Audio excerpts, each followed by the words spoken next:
여러분 혹시 엄마가 되고 나서 책을 가장 많이 읽으신 분 있으신가요?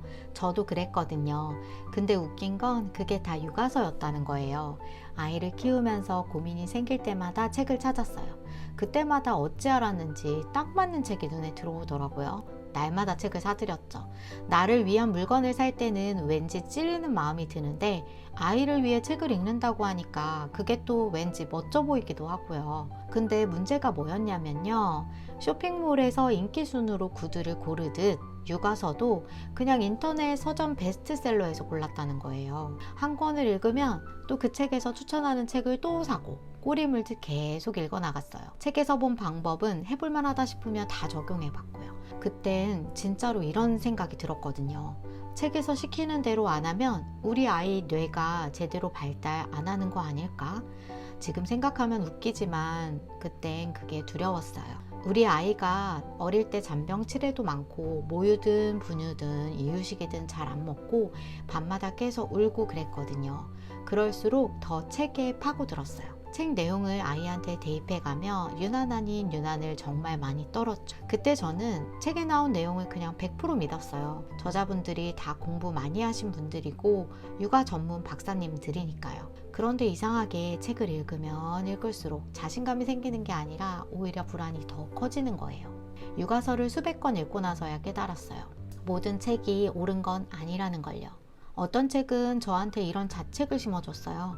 나는 엄마 자격이 부족한 것이 아닐까? 책 내용을 맹목적으로 따라하다가 오히려 더 힘들어진 적도 많았고요. 아무리 좋은 약도 체질에 안 맞으면 소용없잖아요. 육아 방식도 똑같아요.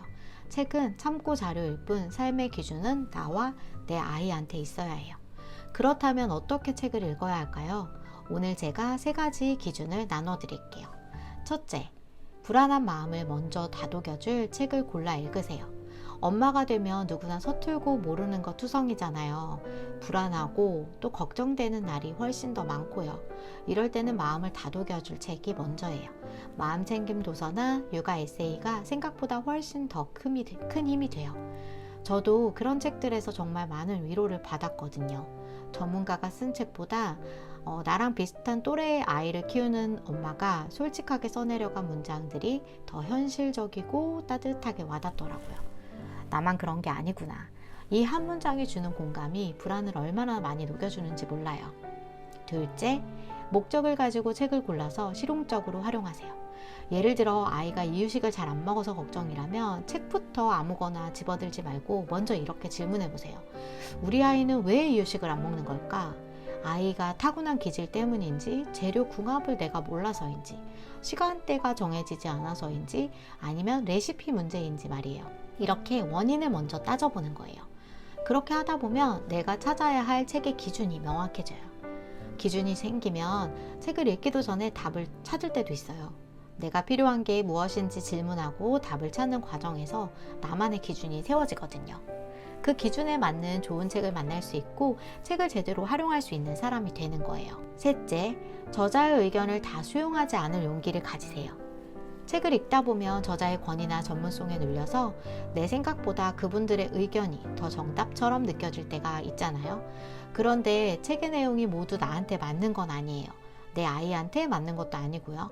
용기 있게 이건 우리한테는 안 맞아 라고 말할 수 있어야 해요. 책을 고른다는 건 결국 나의 마음에 질문하고 나만의 해답을 찾아가는 과정이에요.